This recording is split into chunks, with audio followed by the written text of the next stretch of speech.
Muy bien, hermanos. Les quiero pedir de favor si abren sus Biblias en la primera carta de Pablo a los Corintios, en el capítulo número 1, y vamos a leer los versículos 26 a 29.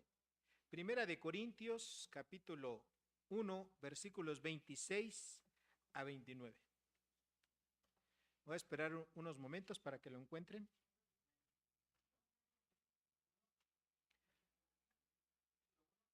Primera de Corintios, capítulo 1, versículos 26 a 31.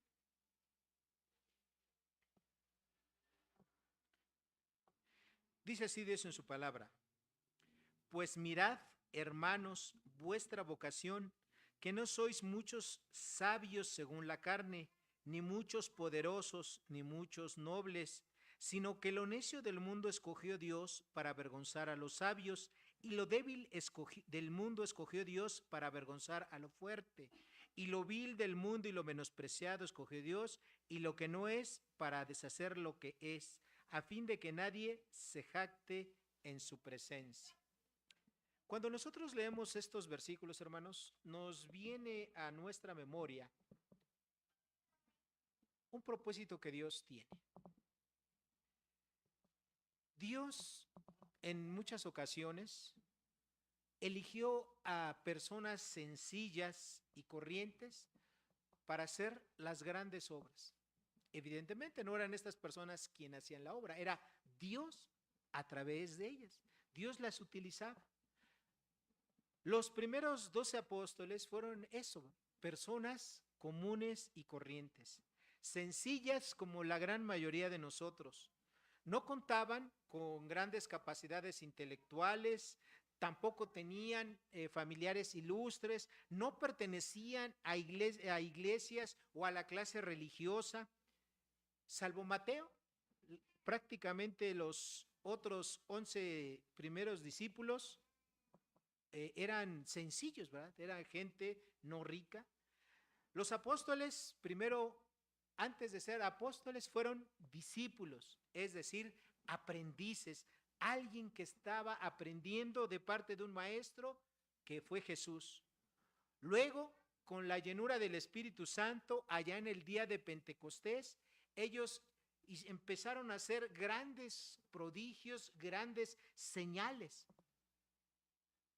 Los 12 apóstoles, restando a Judas Iscariote, fueron muy, pero muy importantes, no por ellos mismos, sino por la persona que los había llamado. Ellos fueron llamados directamente por el Señor Jesús y ellos recibieron una capacitación, un entrenamiento, algo que hoy en día los cristianos llamamos discipulado.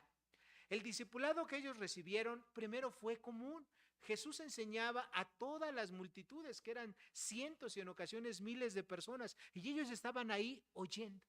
Ese fue su primer discipulado, simplemente oír. Tiempo después, algunos de ellos les hacían algunas preguntas a Jesús, y Jesús les llegó a responder: ¿vosotros estáis sin entendimiento? O sea, ¿ustedes también no comprenden como la gran mayoría de las personas? ¿Quieres saber un poco más acerca de estos 12 hombres comunes y corrientes que se parecen, yo creo que más a ti y a mí de lo que nosotros nos podemos imaginar? Abran sus Biblias, ahora pasen a Marcos capítulo 3 y vamos a leer de los versículos 13 a 19, que es la porción que hoy nos toca estudiar. Marcos capítulo 3, versículos 13 a 19. ¿Ya llegaron? Marcos capítulo 3, versículos 13 a 19.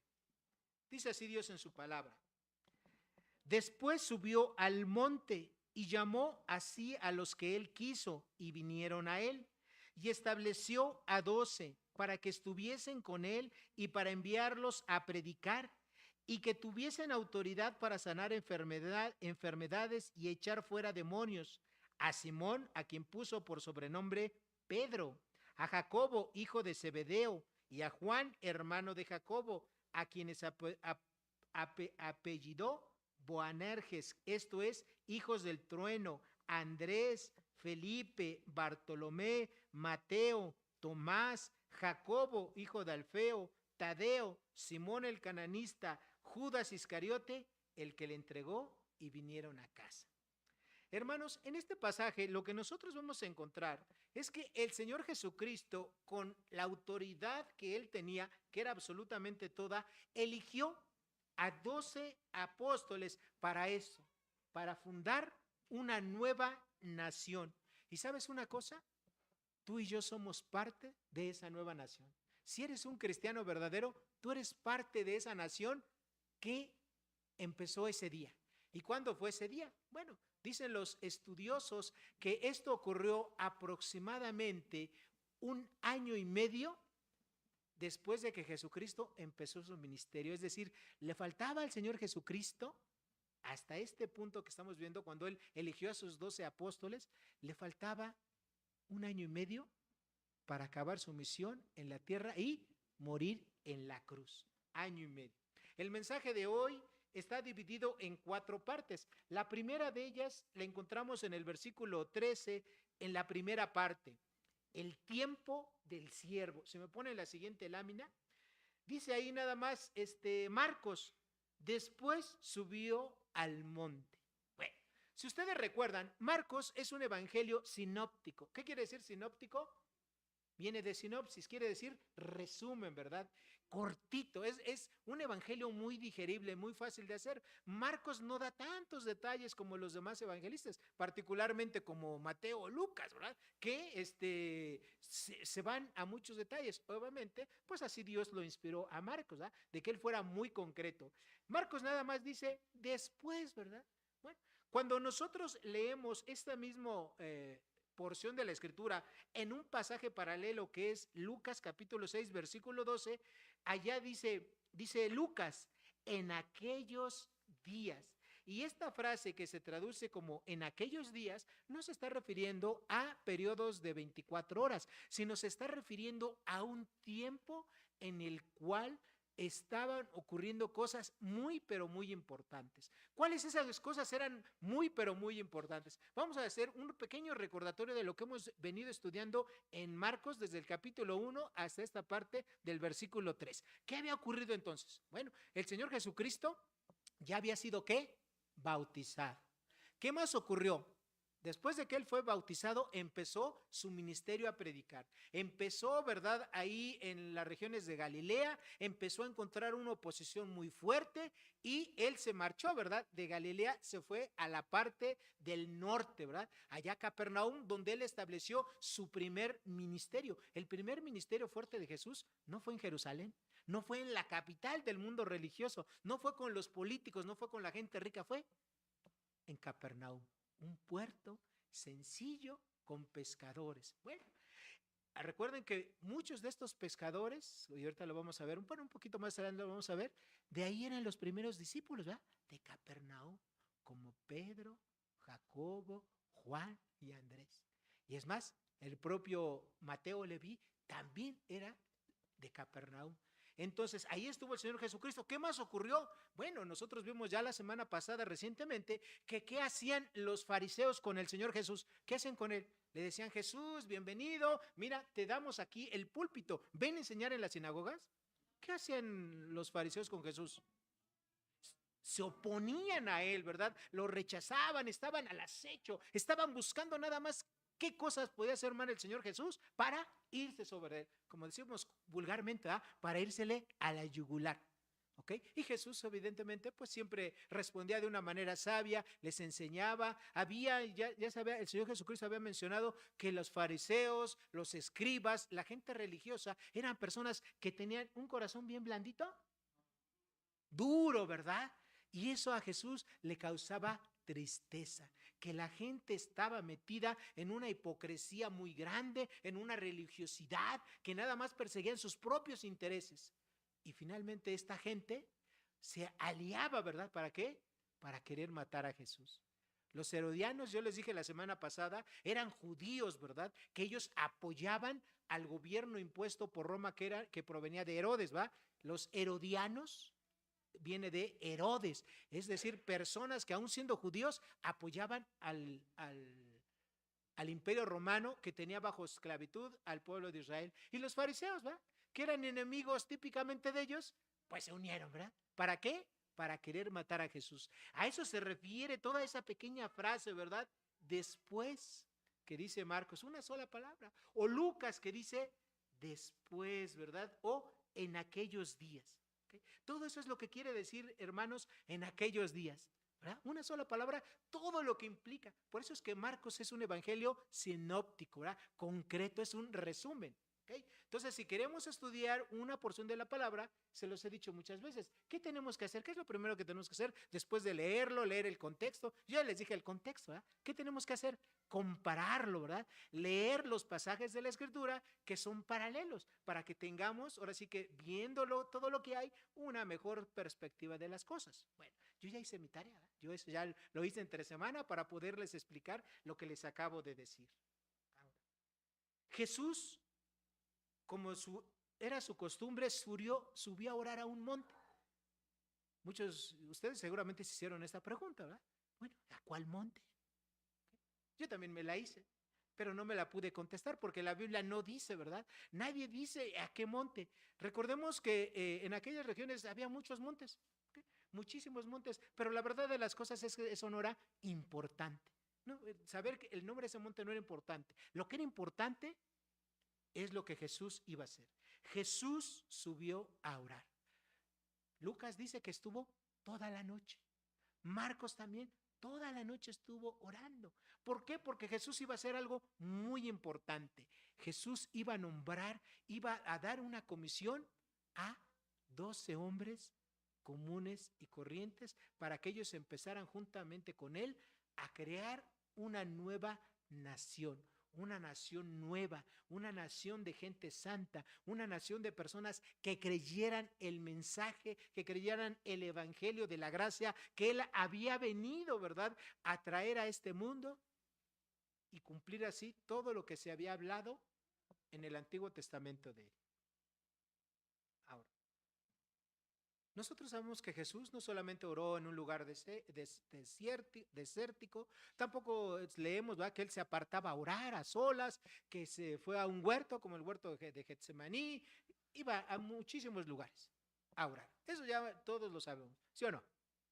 La pregunta para ti y para mí en esta mañana es, ¿cuántos de nosotros cuando tenemos que tomar decisiones nos apartamos, ¿no? A lo mejor no te estoy diciendo que te vayas a un monte, ¿verdad? Solo aquí, bueno, lo más cercano es el Cerro de Iztapalapa, ¿no? O más, quieren ir más, bueno, a la Jusco, ¿eh? También está más o menos cerca, o aquí al cerro que está ahí a un lado de Perisur. Pero, ¿cuántos de nosotros en realidad nos tomamos un tiempo para orar a Dios? Un tiempo donde no nos distraiga el celular, donde no nos distraiga la televisión o no nos distraiga pues las cotidianidades de la vida que todos tenemos que atender, y dedicamos un tiempo para orar a Dios cuando tenemos que tomar una decisión importante. Nosotros vemos el ejemplo de Jesús, que él era algo típico que hacía, ¿verdad? Se alejaba siempre a orar, y máxime cuando iba a tomar una decisión tan importante como esta. Muchos de nosotros, tristemente, tomamos muchas decisiones y sin siquiera haber orado. Muchos de nosotros adquirimos deudas, ¿no? Compramos bienes, algunos de nosotros empezamos relaciones de noviazgo, ¿verdad? O hacemos sociedades con personas, a veces inconversas, y no consideramos a Dios. Para toda decisión que un cristiano hace, tiene que considerar a Dios. Tiene que orar a Dios, tiene que pedir la guía de Dios en su vida para que la decisión que tenga que tomar sea una decisión guiada por el Espíritu Santo. Muchas veces tomamos decisiones, pero no son decisiones que llevan oración. Y a veces las consecuencias pues son malas para nosotros. Y ahí nos estamos lamentando, ¿verdad? Y ahí estamos pagando las consecuencias por no haber considerado a Dios. En otras ocasiones tomamos malas decisiones, pero Dios por su misericordia no nos deja que suframos las consecuencias de nuestras malas decisiones. pero eso no lo sabemos nosotros, ¿verdad? Eso solo lo sabe Dios si nos va a dejar o no cosechar las consecuencias de nuestras malas decisiones. Por eso, qué mejor para un cristiano que siguiendo el ejemplo de Jesús, siempre que tengas que tomar una decisión importante o aunque no sea tan importante en tu vida, te pongas en oración, sigas el ejemplo de Cristo y consultes y medites a Dios. Lo segundo que nosotros encontramos aquí es en el versículo 13b y al 14a. Jesús llama al apostolado a 12 hombres. Dice la segunda parte del versículo 13. Y llamó así a los que él quiso y vinieron a él. Jesús no eligió a ninguno de sus apóstoles de personas provenientes de las clases sociales altas. Tampoco escogió a ni un religioso, a gente calificada con mucho conocimiento de la Biblia. Tampoco escogió a líderes religiosos como los escribas, los fariseos, los saduceos. No, tampoco escogió a una persona rica, ¿verdad? Mateo, yo pienso que sí tenía dinero, era publicano, ¿verdad? Es como decir hoy político, ¿no? Casi todos los políticos son ricos, ¿no? Hasta ellos mismos dicen que no hay políticos pobres. ¿Okay? Y me acuerdo de una frase de un viejo político que ya falleció, que él dijo, ¿verdad? Que el político pobre es un pobre político, ¿no? Bueno, Mateo era publicano. Lo lógico es que tuviera dinero, ¿verdad? Pero salvo él, todos los demás eran personas sencillas, personas que no trabajaban en el gobierno, ni en el templo, ni tenían asuntos importantes, entre comillas, que atender. Jesús no escogió a ninguna persona de renombre. Por el contrario, buscó a las personas más sencillas que pudo haber. Dentro de la escala social de Israel, los pescadores eran, ¿sí?, casi del último estrato que ellos consideraban. ¿Okay? Eran esas personas sencillas. Pero déjenme decirles que dentro de esas personas sencillas fueron las que más acogieron el mensaje que tenía Jesús, el mensaje de la gracia, el mensaje del arrepentimiento. Los corazones de las personas sencillas suelen ser más flexibles que los corazones de personas muy rígidas, ¿no?, muy preparadas, muy estudiadas o ricas, ¿no?, quienes a veces anteponen sus riquezas a la voluntad de Dios. Pero la gente sencilla no solamente acepta el mensaje, también acepta el mensajero. Y en este caso el mensajero era Jesucristo. A Jesucristo la gente sencilla, la gente la cual él sanaba, curaba, normalmente no le rechazaba. Esa gente lo seguía, ¿verdad? Querían tocarlo, querían estar cerca de él. Y bueno, nosotros hemos estudiado y seguiremos estudiando que se agolpaba la gente para escuchar lo que Jesús decía. La gente sencilla le abría sus casas, le abría las puertas para que él estuviera ahí. Evidentemente, la gente religiosa de aquel tiempo, como los escribas y fariseos, pues lo echaban del templo, ¿eh? No le daban oportunidad de que siquiera él hablara ahí, aunque obviamente él lo hacía como cualquier otro judío lo podía hacer, ir al templo y participar. Entonces Jesús utilizaba bien eso. La gente religiosa de aquel tiempo fueron los que principalmente rechazaron a Jesús. Juan 1:12 nos dice, ¿verdad? A lo suyo vino y los suyos no le recibieron. Más a los que les recibieron les dio la potestad de ser hechos hijos de Dios. Juan 1:12. Eso es lo que nos dice la Escritura.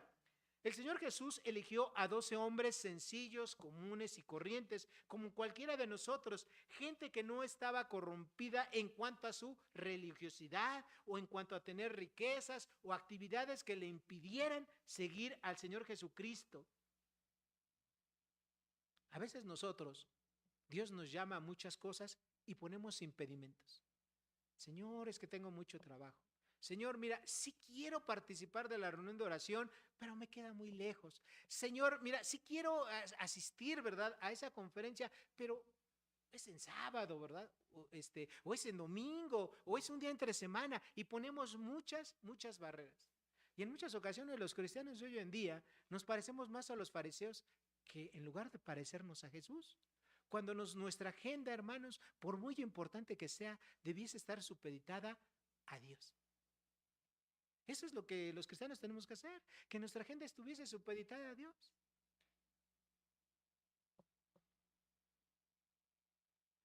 Algo que es triste, y es que a veces nosotros omitimos, es que los apóstoles de Jesús eran sencillos, como cualquiera de nosotros, sencillos. Eran personas que por ellos mismos no hubieran calificado, o mejor dicho, no calificaron. Muchos de los fariseos o de los maestros religiosos de aquel tiempo, pues no los escogieron para que fueran sus discípulos, porque también los fariseos eran como una especie de visores. ¿Ustedes saben qué es un visor en los deportes? Casi en todos los deportes profesionales hay gente que tiene esta actividad de visor.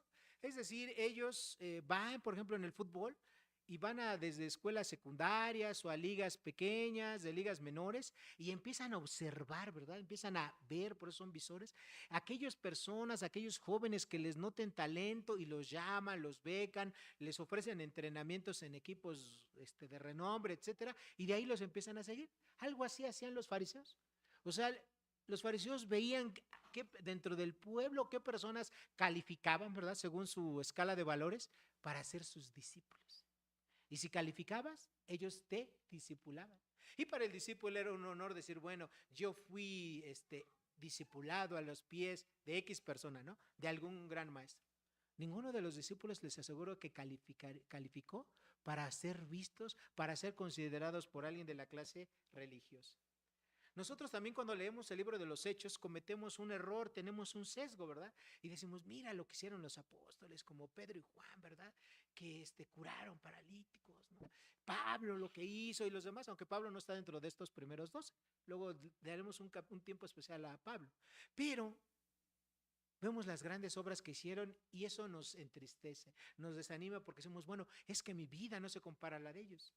Bueno, no se compara a la de ellos después, ¿verdad?, de que recibieron el Espíritu Santo en el libro de los Hechos en adelante. Pero ellos y nosotros, hermanos, tenemos muchas cosas en común. Si somos verdaderos creyentes, tenemos al Espíritu Santo para poder obrar dentro de nosotros. Nosotros tenemos una gran ventaja. Tenemos la palabra de Dios completita, la voluntad de Dios revelada para el hombre, aquí está. Y ellos no, ellos tenían pequeñas porciones de la Escritura. La única diferencia es que ellos sí sometieron su vida, su voluntad, a la voluntad de Dios. Se dejaron guiar por Él. Y a veces nosotros como cristianos mucho de eso no hacemos. Vivimos vidas tristes, vidas religiosas, vidas aparentes. Hermanos, la vida de los cristianos no es para un domingo en la mañana. ¿Sí? La vida de los cristianos debe de ser todos los días.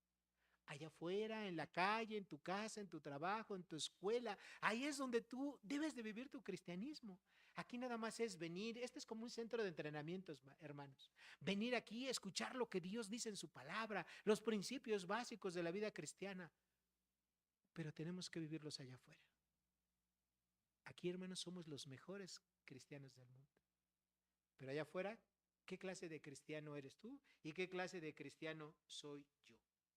Ninguno de los apóstoles calificaría, ¿verdad?, en muchas de las iglesias cristianas de hoy en día para formar parte de sus diáconos o de sus pastores, ¿verdad? Ninguno de ellos. El Espíritu Santo los capacitó, así como a nosotros nos está capacitando día con día. Los santos hombres de Dios eran hombres como usted y como yo. Jesús con 12 hombres empezó una nueva nación. Jesús con 12 hombres trastornó a todo el mundo. Vayan conmigo, por favor, al libro de los Hechos para ver cómo se referían años después a estos hombres, ¿verdad? Bueno, a unos de ellos. Hechos 17:6. Hechos 17:6. Dice así Dios en su palabra. Estamos hablando, para que tengan contexto, allá en Tesalónica, ¿verdad? Cuando se estaba empezando esta iglesia, bueno, ahí estaba Pablo con algunas personas, ¿verdad?, predicando el evangelio. ¿Y qué hablaban de ellos? Dice así, Jasón y algunos de los hermanos ante las autoridades de la ciudad gritando, estos que trastornan el mundo entero también han venido acá. ¿Se acuerdan? Cuando Pablo estaba ya predicando el evangelio con Silas y las demás personas del equipo de misionero, a ellos se refieren eso. Estos hombres, ¿verdad? Que han, ¿qué dice? ¿Qué han hecho? Trastornado o trastornan el mundo. Ya eran hombres peligrosos, ¿verdad? Esa segunda generación de discípulos. ¿Y de ti qué se dice? ¿De ti qué se dice? O a lo mejor no se dice nada, ¿verdad? Porque tú y yo estamos calladitos toda la semana, no abrimos la boca, no predicamos, no decimos que somos cristianos y ahí no la seguimos, ¿verdad?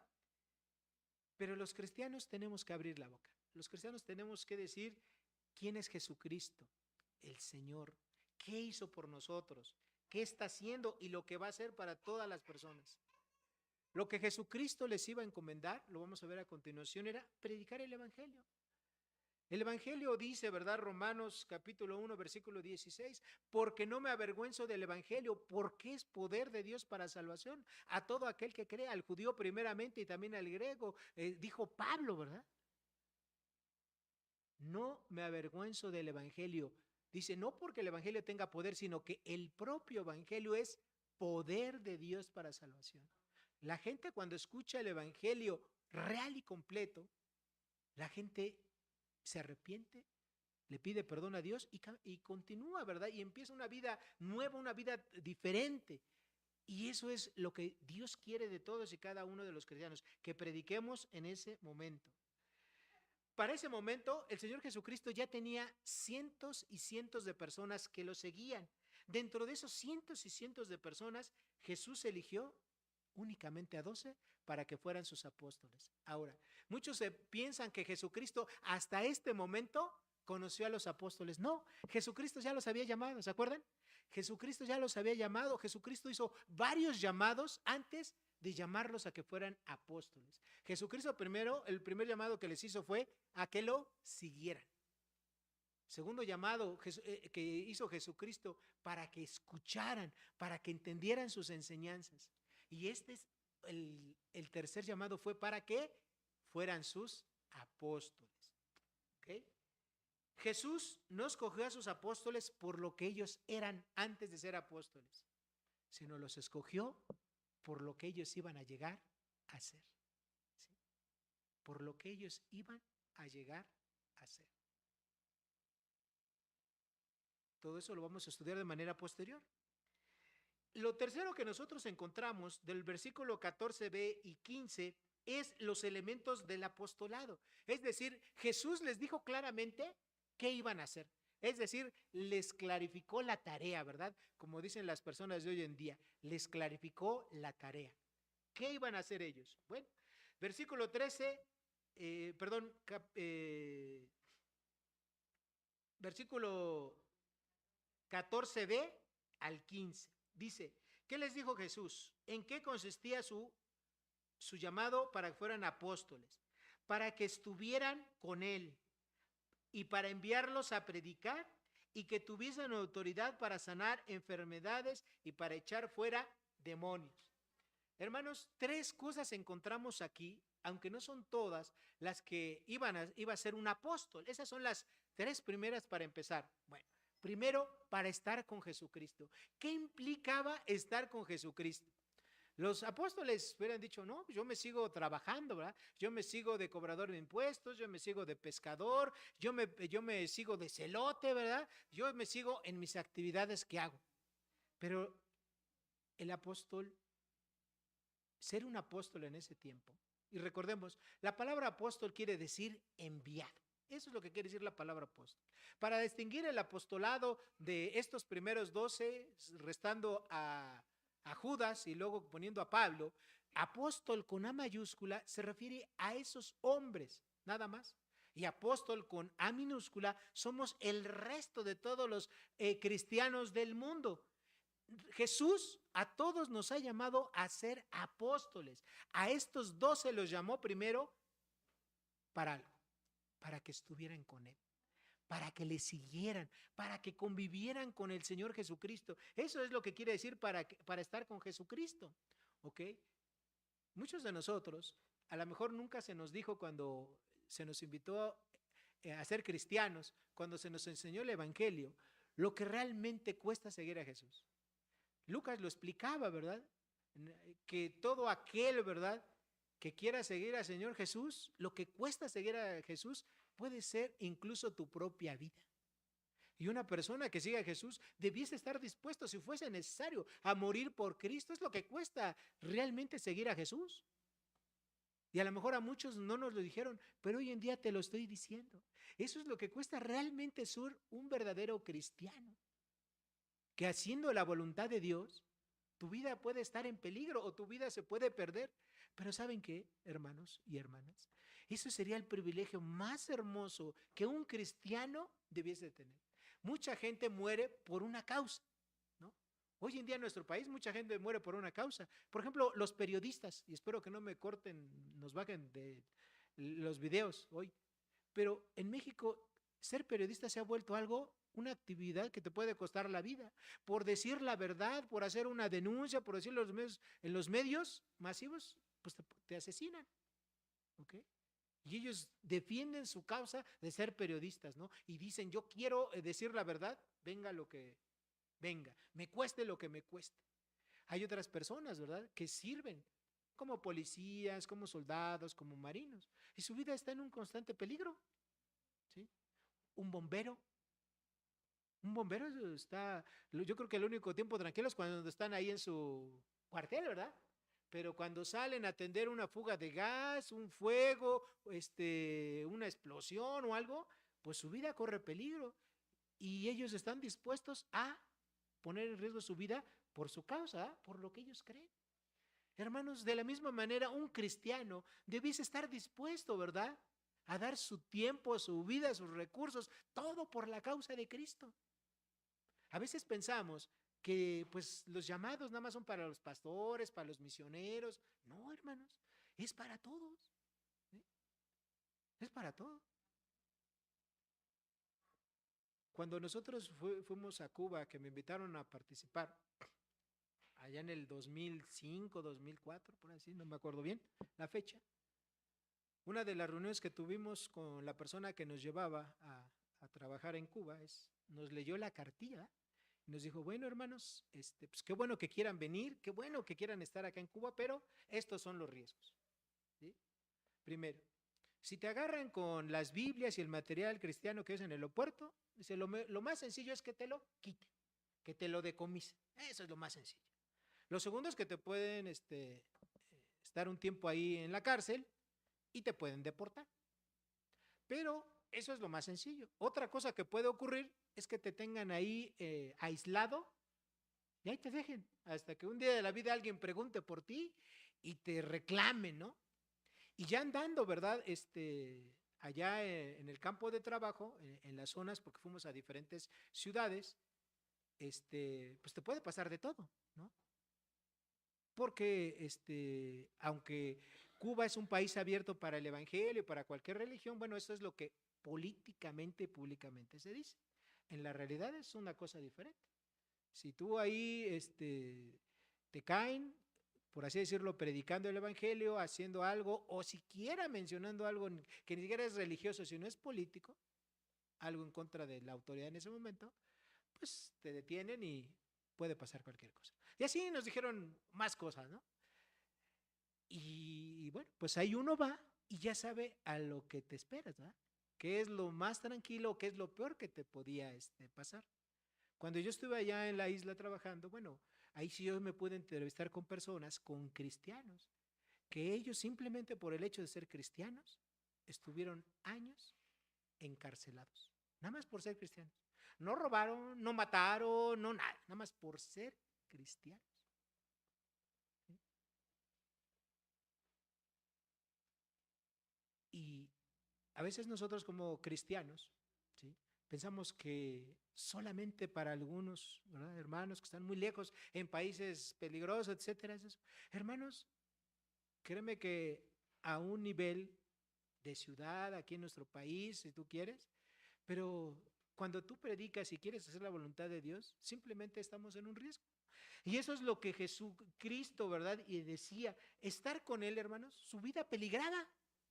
Los fariseos lo querían matar, ¿verdad? Y ya se habían aliado con los herodianos, ¿sí?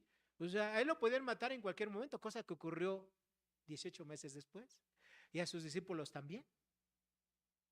Estar con Jesucristo en ese momento era un privilegio, pero también era un riesgo. A veces nosotros pensamos que eso nada más ocurre en la Biblia, pero no, hermanos. ¿Sí? Hoy en día muchos cristianos, misioneros, pastores o simplemente cristianos, aunque no tengan ningún cargo, pues sufren de persecución por su fe. Pero seguir a Jesucristo, hermanos, tú tienes que considerar que puede llevarte a eso, ¿sí? Y tienes que estar dispuesto a sufrir eso. Para la gente que se quede aquí, ¿verdad? En la gran tribulación, la gran mayoría de cristianos van a morir. ¿Por qué? Porque no van a querer, ¿verdad? Ponerse un sello. Porque van a querer decirle a la gente quién es Jesucristo y simplemente los van a matar. Y ese es el costo. Y a veces pensamos que eso solo es para otros cristianos. No, seguir a Jesucristo, hermanos, y el costo que tiene es para todos. ¿Sí? Jesús así lo dijo, ¿verdad? Si alguno quiere venir en pos de mí, quédese cómodamente en su casa, vea la tele, contrátese Netflix, ¿verdad? Para que pueda ver todas las series. ¿Eso dijo Jesús? No, ¿verdad? ¿Qué dijo? Niéguese a sí misma y tome su cruz. ¿Cuánto? ¿De vez en cuando? ¿Cada 8 días que voy a la iglesia? ¿Cuando hay una campaña evangelística? ¿Cuándo? Cada día. Hermanos, eso es lo que cuesta seguir a Jesús. Eso es lo que dice estar con Jesús. Ese es el costo, hermanos.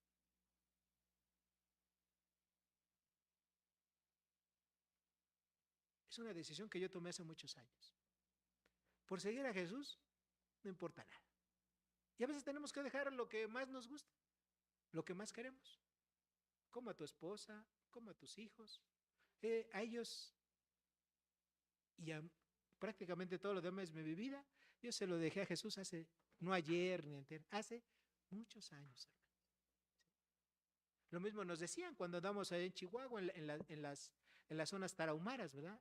Ahí con los narcotraficantes y todo eso, ¿no? ¿Sí? Hermano, tenga mucho cuidado. No se vaya por este camino, no camine por allá, no hagan eso, ¿verdad? Porque ahí pasan y si a usted le toca, pues le toca. Hermanos, ese es el evangelio. Eso es lo que es estar con Jesús. ¿Sí? Eso es lo que es estar con Jesús, seguir a Jesús. Y si usted no está dispuesto a eso, hermano, debiese meditar muy bien en su vida si usted realmente es un verdadero cristiano. Lo segundo que incluía el ser apóstol de Jesús, predicar el evangelio. En la parte B, predicar, hermanos. ¿Sí? Predicar. No solamente para ellos era estar con Jesús. No solamente estaba ahí, ¿verdad? Presenciar los grandes milagros que hacía Jesús. Era predicar el evangelio. Y usted, cuando usted predica el evangelio, usted tiene que estar dispuesto a todo. Aunque usted sea muy amable, aunque usted sea muy gentil, alguien un día de la vida le va a decir, yo no estoy de acuerdo con usted, va a ser hostil, etcétera, ¿verdad? A veces, como dice la escritura, como dicen los evangelios, a veces los enemigos son los de tu propia casa cuando tú predicas el evangelio. Entonces usted tiene que estar dispuesto a predicar el evangelio, sea cual sea el costo. ¿Ok? Y predicar el evangelio, hermanos, hace rato lo dijo nuestro hermano Beto, ¿verdad? Es la tarea más importante que tenemos los cristianos. ¿Sí? Y tristemente, pues hay un libro que se llama así, ¿verdad? Bueno, hay muchos que se llama La Gran Comisión, pero también hay un libro, ¿verdad? Escrito precisamente por una persona de un movimiento muy fuerte que se llama La Gran Omisión. ¿Por qué? Porque siendo lo más importante, es lo que los cristianos menos hacemos. Predicar el evangelio. Usted piense por un momento. ¿Cuándo fue la última vez que usted le predicó el evangelio a una persona? No me responde. Piense para usted. Piense para usted. Yo les aseguro que hay personas que nunca en su vida le han predicado el evangelio a otra persona. Lo tercero que Jesús les dio, o lo que incluía apostolado de Jesús, y eso obviamente es un privilegio, ¿verdad? Porque los otros se podían ver como estar con Jesús, como una responsabilidad y predicar. Pero lo tercero que les dijo Jesús, Jesús les dio autoridad sobre toda enfermedad y para echar fuera demonios, ¿ok? Esos eran privilegios, ¿ok? Es decir, que a mí alguien me dé una autoridad para hacer algo. Yo no sé algunos de ustedes, pero desde que éramos chiquitos, ¿verdad? En la escuela primaria, ¿alguien lo hicieron jefe de grupo? ¿Alguien lo hicieron el vocero del salón? Pues ya tenías una autoridad porque el maestro o la maestra te estaba delegando, ¿verdad? Y cuando ella se salía a la junta, ¿no? ¿Qué te decía? Le hablaba, voy a ir a una junta, pero, a ver, pásale, Jacinto, se queda Jacinto encargado del grupo. Así es que ahí les va su tarea y cuidadito si se portan mal, porque cuando yo regrese, si él me dice que ustedes se portaron mal, ahí se las arreglan conmigo, ¿no? Bueno, tenían autoridad. Ahora piensen, ¿verdad?, en una persona que a lo mejor es jefe de un departamento, de un área, o gerente de una empresa o de una organización. Pues evidentemente pues, tiene mucha autoridad. Bueno, Jesús les dio autoridad para sanar enfermedades. ¿Okay? Les dio potestad para echar fuera demonios. Privilegios, hermano. Entonces, imagínense esto. Esas personas con dos responsabilidades y una gran autoridad, dos facultades para curar enfermedades y echar fuera demonios. Y hermanos, tener poder deslumbra a muchos. No me voy a extender mucho, pero ustedes saben la historia ya en el libro de los Hechos, ¿verdad? Donde un hombre llamado Simón el Mago veía lo que hacían los discípulos y que le dijeron, oye, ¿cuánto cuesta, verdad? ¿Cuánto cuesta, verdad, tener ese poder? Díganme, ¿no? Porque pues, él quería hacer lo mismo que hacían los apóstoles, ¿sí? Curar enfermedades, echar fuera demonios. Y obviamente la respuesta de los apóstoles de Pedro, ¿cuál fue? Tu dinero perezca contigo, ¿verdad? Porque has pensado que el don de Dios se compra, ¿verdad? Voy a parafrasear, se compra con dinero. No, hermanos. ¿Sí? El Espíritu Santo viene a nosotros, a los cristianos, como un don, como un regalo. Los apóstoles no cobraban, ¿verdad? Por sanar personas, igual que Jesucristo tampoco lo hizo. Hoy en día los falsos maestros, todos los que son predicadores de la prosperidad, pues te cobran por todo te cobran. Que si va a orar por ti un diácono, 3,000 pesos. Que si va a orar por ti el pastor, 5,000 pesos. Que si te va a ver el pastor a su casa, 10,000 pesos. Entonces, pues, te cobran por todo, ¿no? Si entras aquí y respiras, 1,000 pesos, ¿no? Ya te cobraron, ¿no?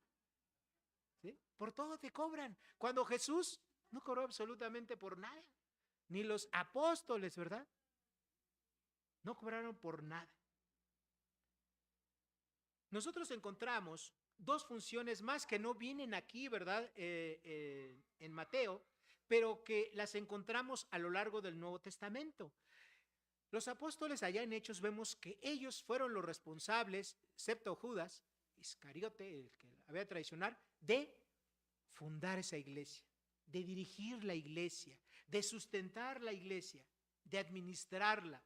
Y ellos también fueron responsables de recibir la revelación de parte de Dios que la encontramos aquí, la palabra. Cuando digo revelación me refiero a la escritura.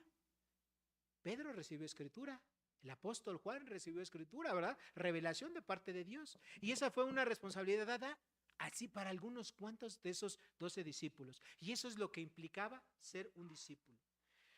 También ellos fueron los canales, ¿verdad?, de mucha bendición para muchas personas. Ellos empezaron a hacer cosas. En alguna ocasión tampoco les fue bien. Más adelante vamos a ver que Jesús los mandó, ¿verdad?, a predicar. Y regresaron y dijeron, maestro, ¿verdad?, se nos sujetaban los demonios. Hicimos grandes cosas. Y Jesús les dice, momento, no se gocen, ¿verdad?, no se alegren, no se gloríen de que aún los demonios se les sujetan, sino gloríense en ¿qué? En que su nombre está escrito en el libro de la vida. Traducción, en que ustedes son cristianos, en que cuando ustedes ya no estén aquí, van a estar en el cielo. Ese es lo principal que un cristiano tiene que gozarse. ¿Okay? Lo que nosotros vemos en los versículos 16 a 19, vemos una lista, ¿verdad?, de los nombres de los apóstoles. Si me pueden poner la siguiente lámina. Los apóstoles.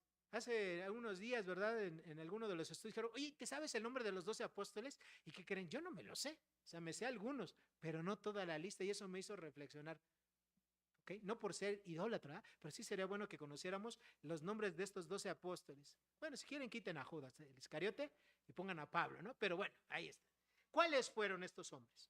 Primero, Jesús a quien eligió a Simón, a quien puso por sobrenombre Pedro, a Jacobo, hijo de Zebedeo, y a Juan, hermano de Jacobo, a quienes apellidó como Juanerges, ¿verdad? Esto es hijos del trueno, Andrés, Felipe, Bartolomé, Mateo, Tomás, Jacobo, hijo de Alfeo, Tadeo, Simón el cananista, Judas Iscariote, el que le entregó. Ok, bueno. En el Nuevo Testamento, además de Marcos, tenemos otras 4 listas de, bueno, mejor dicho, con Marcos son 4 las listas donde tenemos a los apóstoles. Para los que están tomando notas, en Mateo capítulo 10, versículos 1 al 4, encontramos esa lista. Lucas 6, 12 al 16, encontramos esa lista. Y en Hechos 1, 13, encontramos la lista. La única diferencia es que ya en el libro de los Hechos ya no está Judas. En las otras 3 sí está, pero ya en Hechos 1, 13 ya no aparece Judas. ¿Por qué ya no aparece? Ya había muerto, ya había traicionado al Señor Jesús, ya se había privado de la gran bendición. Ahora, muchas de las personas dicen, bueno, pues todo el mundo se equivoca. Ya ven, hasta el Señor Jesús se equivocó a elegir a Judas Iscariote, ¿no? Bueno, la verdad de las cosas es que no es que se equivocara el Señor Jesús, sino que para que se cumpliera todas las profecías que estaban en el Antiguo Testamento, que él iba a ser traicionado, que iba a ser vendido, ¿verdad?, por 30 monedas de plata, etcétera, etcétera. Alguien tuvo que hacer ese trabajo. Y desafortunadamente ese trabajo fue de un hombre que, a pesar de que estuvo con Jesús, fue llamado por Jesús, convivió con Jesús, ese hombre nunca fue un verdadero cristiano. Judas representa lo que es un verdadero apóstata, es decir, una persona que parece que es cristiano, puede hablar como cristiano, puede venir los domingos a la iglesia y sentarse, pero ¿saben qué? No es un cristiano de veras. Y ese fue el caso de Judas. Él en realidad nunca fue un verdadero convertido. Seguía a Jesús por conveniencia. Él manejaba la tesorería del ministerio de Jesús. Y leemos en varias partes de la Biblia que de lo que se recogía, el que sustraía. ¿Okay? Sustraía de ahí. Es decir, robaba. Entonces él seguía a Jesús por conveniencia. Ahora, los 12 apóstoles son mencionados siempre en 3 grupos, cada grupo de 4 personas. ¿Ok? Ahorita no les voy a pedir que hagan esa tarea, yo ya la hice, ¿verdad? Y se los voy a decir. ¿Ok? Siempre al frente de las listas estaba Pedro, siempre. En todas las listas, Pedro es el que aparece. ¿Por qué? Porque eso implicaba que Pedro era el líder. No solamente el líder de ese primer grupo de 4 personas, sino que era líder y vocero de todos los discípulos, para bien o para mal. Entonces, Pedro, ¿cuál es el sobrenombre de Pedro? Bueno, Jesús mismo le puso, ¿verdad? Él se llamaba realmente Simón. Y Simón era un nombre muy común. En la Biblia, simplemente en el Nuevo Testamento, encontramos como 7, 8 Simones. ¿Okay? O sea, era un nombre muy, pero muy común. Entonces Jesús le puso Pedro, que quiere decir piedra, ¿verdad? Una piedra, pero piedra pequeña. No una roca. Jesús es la roca, que es Petra. O esa es la roca. Pero no. Pedro quiere decir una piedra pequeña. ¿A qué se dedicaba Pedro? Él era pescador antes de venir con Jesús. Él era hermano de Andrés, otro de los discípulos. Andrés, ¿ok? También era pescador, igual que Pedro. Hermano, obviamente, de Pedro. Jacobo. Jacobo, que nosotros lo conocemos como Santiago. Y ya lo vimos ahí, ¿verdad? Que Jesús también le puso, ¿verdad? Un sobrenombre. Hijo del trueno. Es decir, porque ellos eran de armas tomar. Eran de mecha corta, como se dice algunos de nosotros. Y yo sé que aquí algunos de nosotros podemos ser en ocasiones de mecha corta, ¿verdad? así como Jacobo, y su hermano Juan, ¿ok? También de mecha corta, ¿verdad? Y obviamente Jacobo y Juan eran hermanos. Su ocupación también fue pescador, ¿ok? Y hermano de Jacobo, y su papá dice la Biblia que era hijo de Zebedeo. Andrés, que ya lo dije, hermano de Simón, ahí está. Ese era el grupo más cercano a Jesucristo. ¿Ok? Y dentro de ese grupo más cercano a Jesucristo, ahora sí que los más cercanos era Pedro, Jacobo y Juan. Esos eran los más cercanos. Andrés se quedaba un poquito allá atrás, pero estaba dentro de ese primer grupo. Que se mencionen así los apóstoles en estos tres grupos de cuatro, cada grupo tenía más influencia o más cercanía de el Señor Jesús. El segundo grupo, Felipe. Felipe, a él no le pusieron ningún sobrenombre, no lo dice la Biblia, su ocupación, pescador. ¿Ok? Eso es lo más probable, que él fuera pescador. Bartolomé, bueno, Bartolomé también se conoce como Natanael. ¿Ok?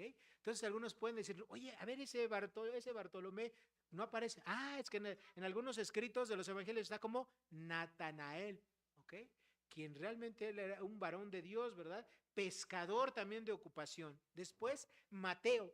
Mateo, su nombre era Leví, ¿ok? Entonces también a veces ahí se confunden y cuando la gente no estudia, pues no que eran 12, pues aquí yo ya leí como 15, ¿verdad? Bueno, es que no consideran los sobrenombres que tenían. Mateo es Leví y él era, a ver otra vez hermanos, Mateo era publicano, ¿verdad? Cobrador de impuestos. Otro, el último de este segundo grupo era Tomás. Tomás probablemente fue también un pescador.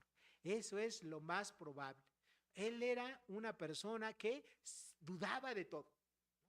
Quería ver, comprobar las cosas por sí mismo. Ese fue Tomás, ¿verdad? Así les dijo a los demás discípulos, yo no voy a creer que Jesús resucitó si yo no, ¿qué hago? Si no meto, ¿verdad? Su mano en el costado, ¿verdad? Para ver si realmente es Jesús. Era un hombre que se dejaba ir por lo que él estaba viendo. El tercer grupo de personas y obviamente el último grupo de cercanía con Jesús era Jacobo, pero este Jacobo no lo confundamos, este es hijo de Alfeo, así se nos dice en la Biblia para que no nos confundamos con Jacobo, el hermano de Juan. Entonces, Jacobo, hijo de Alfeo, ¿a qué se dedicaba él? No se sabe. Este sí, de plano, la Biblia guarda silencio. No hay ni una probabilidad a qué se pudo haber dedicado este Jacob. Ok. Simón, el celote. Bueno, ese era su sobrenombre. Simón, el celote. ¿Qué era un celote? Bueno, y algunos también piensan que por la actividad de él, el Señor Jesús también se equivocó. Bueno, los celotes eran personas israelitas que estaban en contra del gobierno romano. Y ellos, de manera encubierta, siempre estaban maquinando cómo atacar, cómo derrocar a ese gobierno que ya tenía mucho tiempo imponiéndoles tributo y tenía sitiadas su país. Y obviamente ellos pues no eran como hoy, ¿verdad? Que pues, había pancartas y que dijeran así, estamos en contra de Roma. No, no, no, ¿sí? No decían eso, ¿sí? O tampoco ponían, muera el César. No, no, no.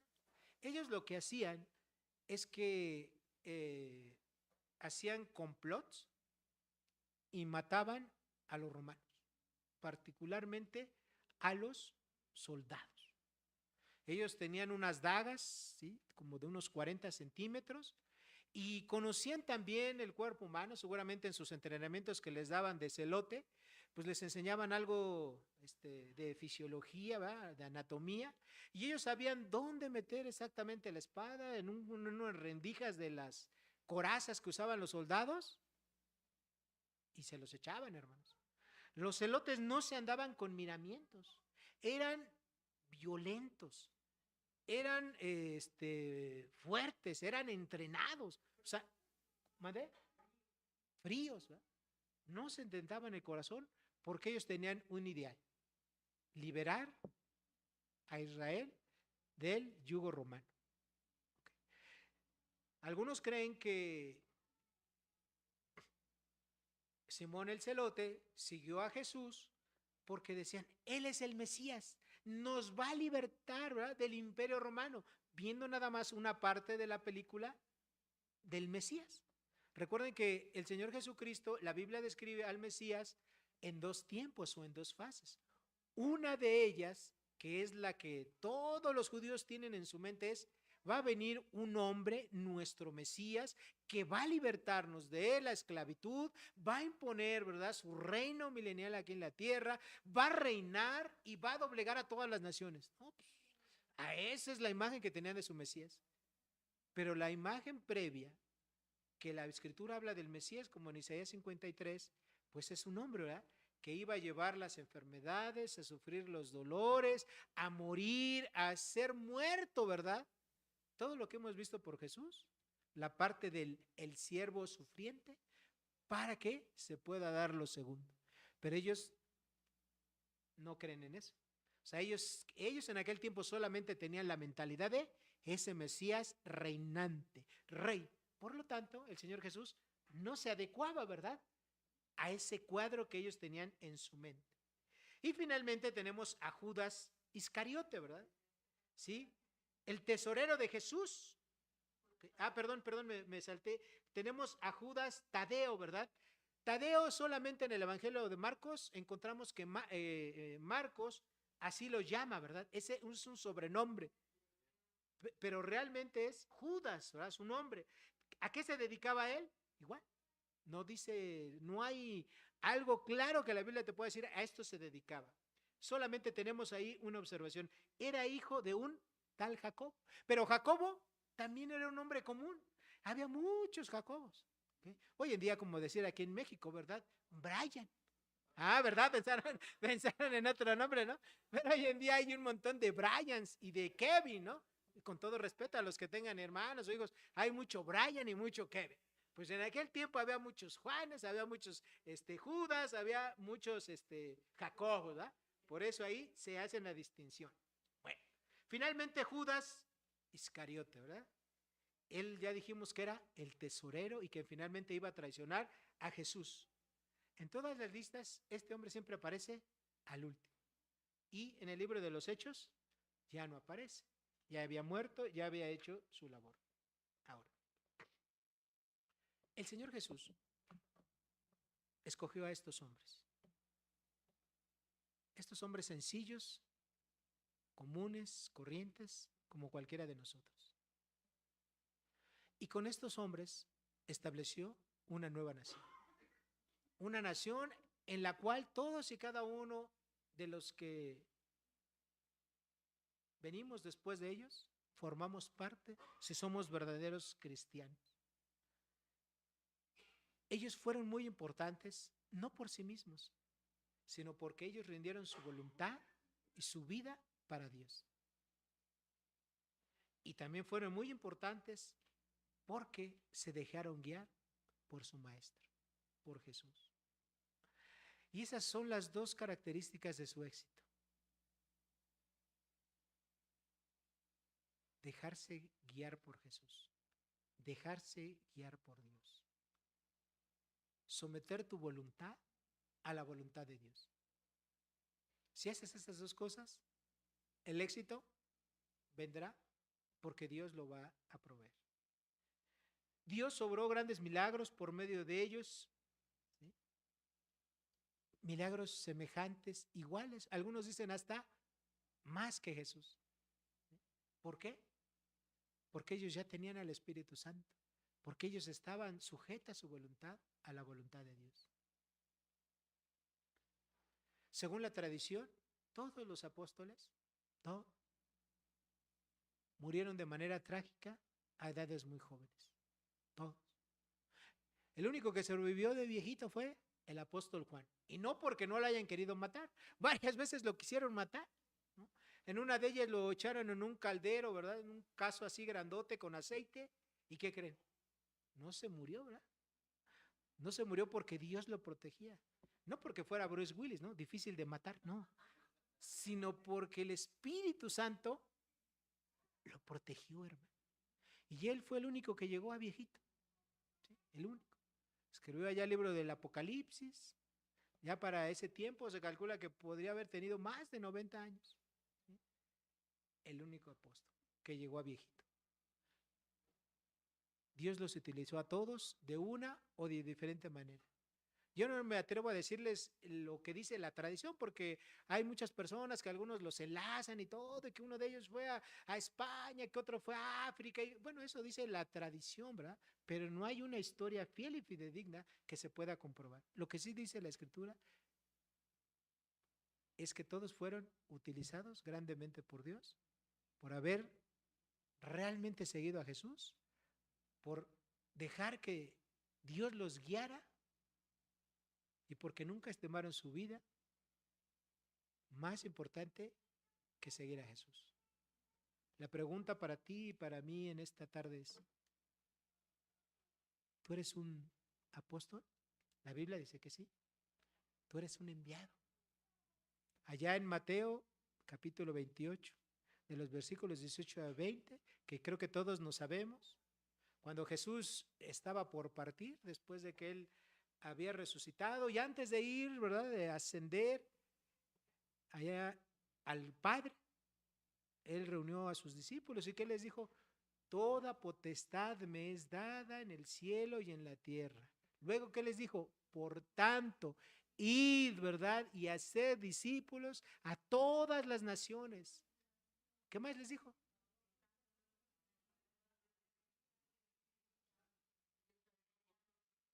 ¿Ok? Todos hemos sido llamados a ser apóstoles, a ser enviados.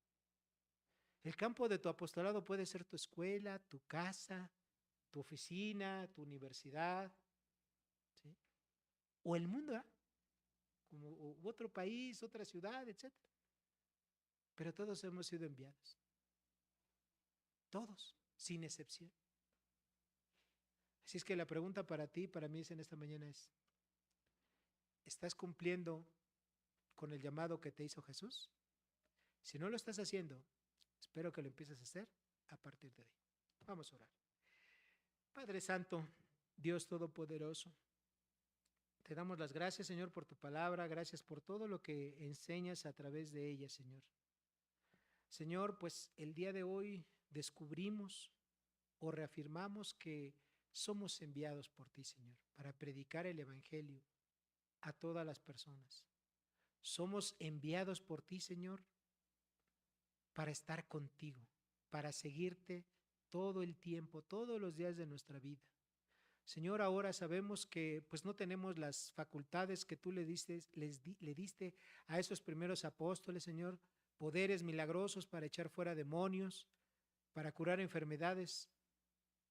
Eso ya no existe, Señor, ya no son dones que ya no están vigentes, pero el mandato sigue siendo el mismo, Señor, que te sigamos a ti, que vivamos junto a ti y que prediquemos el Evangelio. Eso sí sigue vigente, Señor, y eso es lo que queremos hacer. Padre, si no hemos sido cristianos obedientes, a lo mejor por ignorancia o a lo mejor por desobediencia, te pedimos que tú nos perdones el día de hoy, Padre, y que el Espíritu Santo que nos da poder nos lleve a obedecerte y a poner por obra exactamente ese mandamiento, Señor, de ir y predicar el Evangelio y hacer discípulos. Todo esto te lo pedimos en esta mañana en el nombre poderoso de Cristo Jesús, nuestro Señor y Salvador. Amén y amén. Mis enviados, que Dios los bendiga.